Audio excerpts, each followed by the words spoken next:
Hey, what is up guys? Welcome back to the channel. It's Justin here, and today we shall be going over another episode of Should You Pull on the latest Final Fantasy XI banner.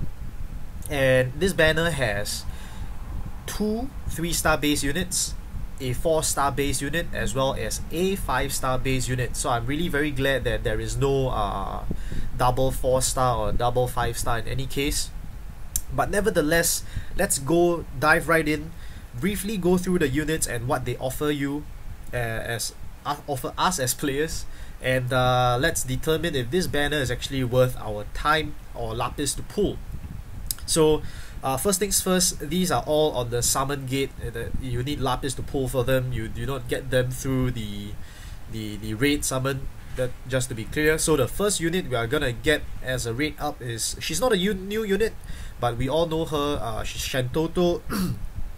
She now gets her latest awakening to 5-star. Her Trust Master is magic plus 30%. It's a materia. Always very good to get more of those. HP 30%, magic 30%. Aside from, you know, Tela, MP 30%. Unless you've got a Tilith. Aside from that. So aside from, you know, just the Trust Master, she has, her limitation is that of course she's a 5-star. But then sorry, if you can take a look at her equipment first, she does get staff rods, so the usual equipment that mages usually get, and then if you take a look, the main 5-star moves that she gets, it's very sad that she didn't get her 6-star, but then again she gets dark magic attack, bio. I'm not sure if you guys can hear that, but okay, so the main reason why you really want her is for this move. It's called Hurricane or something like of sort. It's a wind. It's a wind damage, 250 AOE, 12 hit wind magic attack, and AOE 3 turn minus 50% wind resist. And this is AOE, guys. So aside from this, she also has a lot of Gar attacks and whatnot. But the main reason why you really want to, you know, max her out and the kind of stuff is for her ultimate attack with this, which is this 12 hit wind damage, wind magic attack, which you can chain, element chain, and then the best thing is that she's only a 3-star base, so you probably have a few of her lying around. And yeah, aside from that, she also learns dual black magic, which is super awesome. But I do not think you are able to dual cast this because this is not black magic. You can dual cast all these moves, but not all these over here, if I remember correctly. Let me check.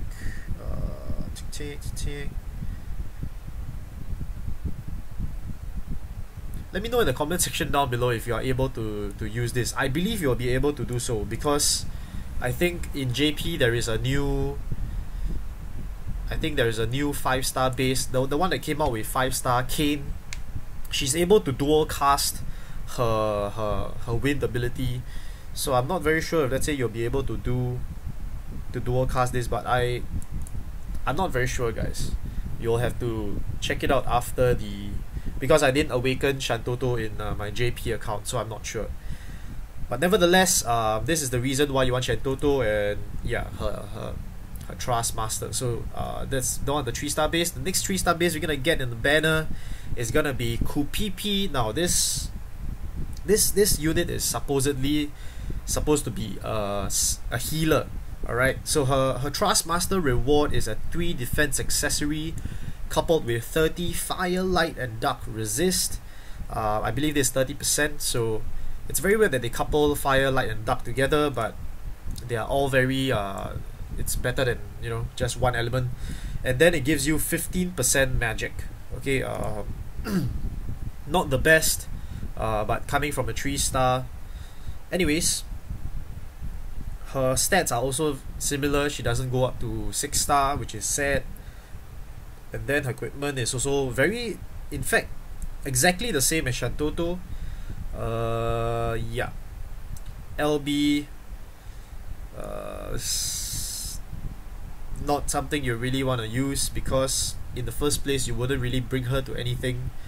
In fact, her 30% defense and spirit and her heal is, wait, no, it's like this, because you're most probably not going to use your burst pots on her, right? So yeah, not very impactful in any way possible. Cure, Protect, Curaga, Dispel, all the standard stuff you get from your healer. She does get Curaja as well, so that's very good. Get Prey, Mirage, but oh, she does actually get AoE 3 turn 20% damage reduction. So that is something to take note. If let's say you guys happen to need damage reduction but you guys do not have it, Coop will be there to help you out with the damage reduction. Plus this does not state physical, like for example 9S TMR port 153. That is just physical damage alone. For this one, it's 20% damage reduction. It did not state physical or magical, so I believe it will block everything. So that's good. And yeah, that's essentially about it. PP really, I didn't actually know about the damage reduction till I saw this. So alright, we're moving on to the next 4-star base. Now this 4-star base, I'm not sure how you pronounce his name. I always call him Werri, but there are people who say Werri or Werri. I'm not very sure, but hey, we know who we are referring to. Now, his TMR is actually one of the best TMRs in the game. We all know we got the Great Sword Mastery from the Dark Ifrit trial, but that's only one copy. So usually if you want more copies, there's a 40% attack plus 20% HP available. But definitely it's not something we really need to rush into, but it's a very good TMR. Now, what is his role? He, from what I can understand, is more of like a finisher in a sense, but his kit is not exactly very good. He's more like just for the TMR. Now take a look at his stats here. His HP is pretty high. The rest are pretty mediocre if you ask me. Alright. Then take a look at his equipments. He can hold daggers, swords, great swords, katana, axe, fists, light shield, heavy shield, hat, helms, clothes, light armor, heavy armor, and accessories. So you can actually hold quite a bit with him as a finisher. And his limit burst is a 270 AoE one-hit earth physical attack, which ignores 50% defense and 50% chance to confuse the enemy. It's not a very good LB if you ask me, for the very fact that it only has one hit. And then his kit, let's see, he does have 20% attack when equipped with greatsword, so he has a mini greatsword mastery in his kit. But it's very weird because we are given the axe as a equipment for him, as the exclusive equipment for him. So very weird delegation of equipment given by Gumi. But then it's the similar equipment given in the JP side, if you guys are wondering. So he does get 20% HP as well. He does get a slightly stronger Blade Blitz, or is this the same? I think Blade Blitz is 140%, right?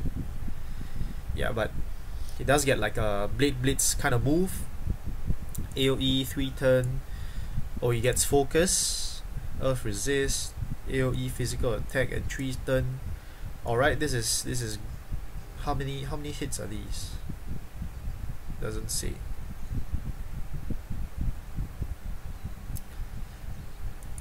And then he does get equip attack bonus plus 50% when using one hand. So essentially it's double hand in his kit, as stated there. And then his ultimate attack is 270% AoE one hit physical attack, and AoE 3 turn minus 50% earth resist. Now this is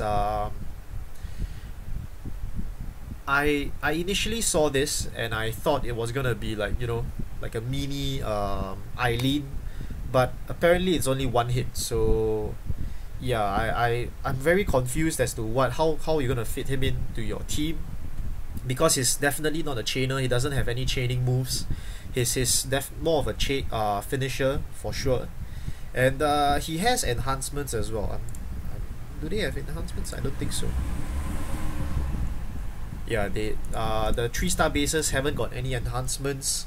Now the enhancements for Werri, let's take a look. +2, it's 100% when using one hand, so true double hand.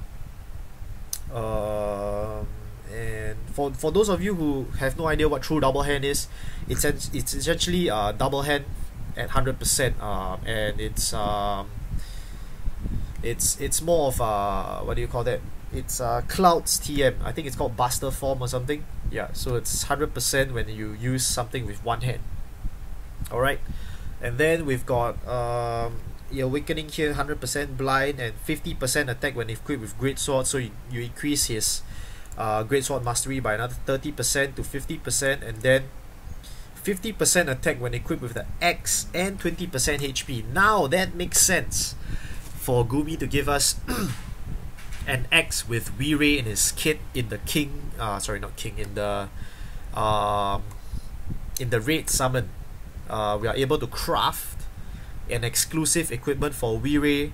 It's an X, 101 attack X if I'm not wrong. Now this makes sense, plus 20% 50% attack and 20% HP. So they are more of like, you know, moving into the future, whereby, you know, can give him 100 attack X and then you still get a 50% attack bonus. The thing that is wrong with this guy is that I think there are better finishers out there, but then again they are all, I do not know of a better 4-star base finisher. I think this is one of the better 4-star base finishers out there after his enhancements. And then 360 AoE, still one hit, and AoE 3 turn minus 50% earth resist. So if you ask me, I think the move that you really wanna get up on him, if let's say you want him as your finisher, would definitely be his passives. But then his ultimate move is also a finishing move. So at the end of the day, if you really use him as a finisher, you'll need to get everything. So it's either you do everything or you don't do anything at all. So yeah. Plus the crysts that they take, I'm very glad that this is tech cryst, because tech cryst we don't really use a lot, but power as well as support we do use more of them. So yeah, that's something to take note. That's Werri for you. Now let's move on to the prize, the grand prize of the banner, which is none other than Prishe. Now Prishe, I'm not in the Reddit page here because her moveset is pretty like special. She can do a lot of damage, but you require a setup for it, and a lot of her moves would require a prerequisite to unleash a stronger move. So Prishe, she's a 5-star going up to 6-star. Her job is a monk, physical damage and healing. She's a healer. She gives I think auto revive to your team as well. And her Trust Master is Prishe's hairpin. Now this hat, guys, is gonna be the best in slot for a long time to come. Even in JP, this is still one of the best hats around.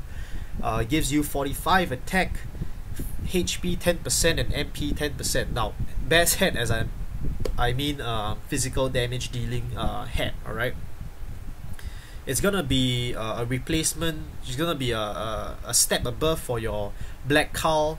I'm really pretty sad that they're gonna, like, as in I was very happy that Black Cowl was easily attainable from a 3-star unit, and then they did this to a unit that is 5-star. I mean the head is good, guys, don't get me wrong, but I really hope that they didn't put this on a 5-star. But hey, you can't get everything your way, right? So anyways, her stats, as you can see, is more geared towards the attack and defense side. Her stats are all very well rounded, I would say. So yeah, that's that. Get pot increase, resistance. Now her weapons is her main her main downfall, because as we all know it, monks, they have very limited equipment. She can hold daggers, staffs, rod, flail, mace, and then of course fist weapon. Her armor, she can hold light shield, hats, clothes, light armor, ropes, and accessories. Very interesting. She cannot hold the heavy armor, but that's fine by me. Looking at this kit will probably be like, you know, if she's gonna be your damage dealer, will most probably be like Argaion's arm, and then you'll fit on a high attack dagger, probably Link's TMR, and then yeah, that's that. And then let's take a look at her kit. Now her kit is where things get very interesting. Her first, she's her how do I put it? Her role in your team is more of like a MP battery, healer come reviver, and then physical damage dealer. So you don't expect her to be someone like, for example, Onion Knight, which is a super chainer, just damage dealing. Now Onion Knight has some support capabilities as well with elemental resistance, but she offers more than just one thing. Alright, Dragonfoot, physical, she's basically like your Yada on steroids. If you guys know who Yada is, he's the free unit we got from the FF14 raid summon. Now Chakra, recover HP and MP 30% to caster, cure poison and blind to caster. And then we've got decreased damage taken to caster. These are all not very good skills. This decrease attack and defense 45% for 3 turns to one enemy. Now this is attack and defense break coupled into one move. Now this is pretty good if you ask me. If you use it after Raging Fist. Now let's take a look at what Raging Fist is. It's her ultimate move, which you learn at level 100 at 6 stars.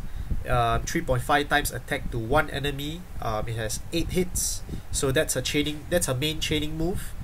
And then if you use that first, you do an AoE break at 45%. So if you use Raging Fists first, you essentially become an arms eraser. Sorry, no, this is not arms eraser. You become an attack and defense break.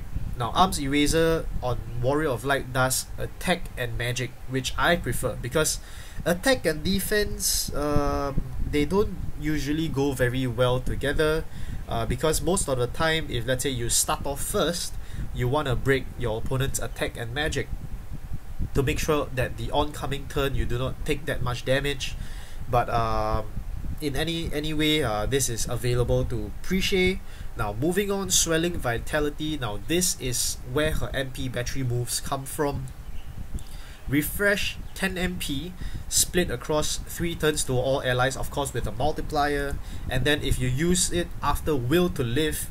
Now Will to Live is a move that gives auto revive 80% HP for 3 turns to the caster. And if you use this move and after that you use Swelling Vitality, it will restore MP 130%, 130 MP to all your allies. So now, with regards to Will to Live, if you use after Berserk Attack is a physical damage of 1.8 times with ignore defense of 25. So if you calculate it after that, it will probably be about 2.7. Yeah, about there. Is that 2.7? But yeah. And then if you use Berserk Attack first, it gives auto revive 80% HP to 3 turns to all your allies, guys. So essentially, this is what I mean by she has some prerequisites to unlock her stronger moves. In a sense, it gives you immediate access to Riku's limit burst without the spirit and defense buff on the second turn, because you have to use Berserk Attack first, right? And then if you take a look at Berserk Attack, if you use Raging Fists first, going back to her ultimate ability at level 100, which is physical damage 1.8 with defense ignore 25% to one enemy, increases attack 100% for 3 turns to caster. Alright, so no matter what, I believe you really want to start your first turn off with Raging Fists, unless you really need to break your enemy's defenses and attack or whatnot.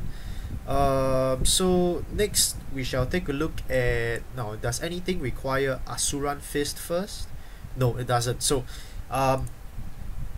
let's take a look at Asuran Fists.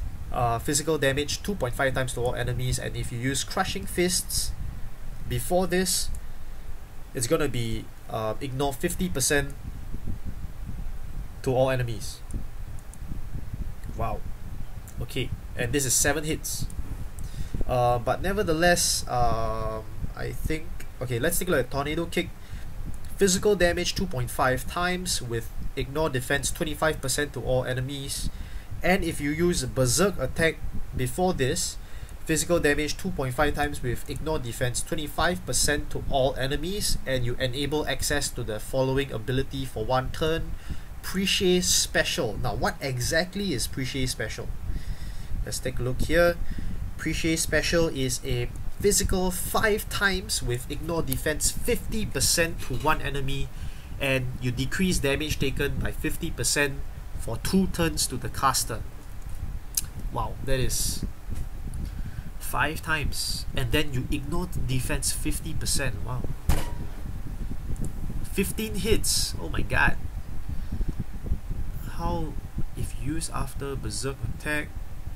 Okay, so essentially you are only able to use Prishe Special on the 3rd turn, because the flow goes like this. First and foremost, you have to use Berserk attack, and Berserk attack is here, physical damage 1.8 times, followed by Tornado Kick. After you use Tornado Kick on the 3rd turn, you will then be able to get access into Prishe Special, alright, which is this attacking move right here. So let's take a look at her traits, her innate abilities, sorry, not innate passives. Alright, increased spirit 20%, she gets auto refresh, nice. Resistance to blind and paralyzed at 100%. And then now this increased resistance, I kind of find that we require more and more increased resistance to confusion. I think confusion is a very shitty status ailment to get nowadays. You give me blind or paralyzed, that's fine, because at the end of the day, if we get blind or paralyzed, we can always just, you know, cure it away, and then we are still able to do our moves for that turn. But if we get paralyzed, we hit our own units, and then even if we heal the status, even if we get rid of the status ailment away, we'll still not be able to, you know, perform any moves on the turn. So I would definitely prefer paralyzed resistance. She has physical damage evasion at 20%, increased HP 20%, auto heal 1.8k HP 1 times per turn, and then she gets an attack and spirit increased by 30% if you equip her with a fist, and she does get attack 30% as well, so that is 60% in total if you equip her with a fist, and HP plus 30%. Alright, so if you take into account of her HP 20% and HP 30% here, her passive, she has 50% HP, so she's actually a very durable support unit come damage dealer. Alright, the only difficulty I see in using her is that she doesn't really chain with anyone else except herself, and then her very strong moves require prerequisites. So if you want to really use her as a damage dealer, you won't really use her as, you know, a support unit, because in order to get access to her better support unit, her better support skills, you will need to use her support skill, and in order to get access into her better attack skills, you need to use her attacking skills. So you require setup for the turns, and that is the downside of her. She does get Cura and Curaja as well, but you usually wouldn't use that unless you know, like emergency purposes. But if let's say you really have to use Curaja or Cura on Prishe, you'll probably be fucked. You'll probably be in the shitholes already. Next thing, she does get her LB. Her LB is essentially a defense and spirit break with physical damage. So not really something that I will go ahead and increase. Usually for limit bursts, when I see that the base form is, you know, you decrease defense and spirit 40%, and then after you max it out, it becomes 64%. Now, usually that is worth it, but if I remember correctly, she does. Right now, the unit with the highest defense and spirit break is not at 64%. So her limit burst is definitely not very worth it to increase. I believe if you guys have Delita, you can go ahead and enhance him, and he'll be much better than this. If you have a, what do you call that, the Brave Frontier unit, an Elza friend, you can go ahead and use her as well. Defense and spirit break, no problem. Plus she'll probably be very busy doing all her, you know, prerequisites and stuff, so she wouldn't have the time to, you know, get access to her LB and whatnot. So yeah, that's Prishe. So overall, thoughts on the banner, if you ask me, first and foremost, you have to ask yourself, do you need the TMRs on this banner? Because from what I see, I personally think that the TMRs are good, but you definitely do not need them. Alright, it's not like port 153 that's like game changing and whatnot. You get a couple of best in slot TMRs. You've got Great Sword Mastery from Werri, you've got Prishe's Hairpin. These are all very good TMRs, don't get me wrong, but they are not game breaking, and you can always attain them at a later stage in the game once you've got you know, more time and whatnot. And all these units will be available in the general pool. They are not limited time. And yes, the most important thing, guys, you guys have asked me in the comment section down below if we are receiving Trust Mughals for this raid summon. Sadly, if let's say we are following the Japan raid summon, we are not receiving any of the Trust Master Mughals for any of these units. But there could be a change to the raid summons. After all, this is global. But then again, looking at the trend, I highly doubt that they will give us any Trust Mughals to pump into any of these units. Why, if you ask me? Now, that is because if Gumi were to give us Werri's TM, for example, now Werri's TM is Great Sword Mastery, 40% attack, guys, and it gives you 20% HP. Now, if Gumi were to give you this, I highly doubt they would want to give you this, simply because a lot of people will go ahead and farm this TMR by doing lapis refreshes. If they were to give you this just by doing raid summons, nah, I really don't think so. And then for Prishe, I think if let's say they were to give us the raid Mughals for this, I think people might push for Prishe because, you know, they do not want to waste 20 Trust Mughal slots in their inventory, and they want to get, you know, Prishe's Hairpin as a best in slot head as soon as possible. Now, on the other hand, you may think that, hey, Prishe is available in the general pool, I can just keep 20 Trust Mughals, but hey, that is 20 Trust Mughals being kept into your being locked on your inventory space. So do take note, I'm not telling you what to do, but I'm just providing some insight. So I highly doubt that they would give us the Trust Mughals for this upcoming raid banner.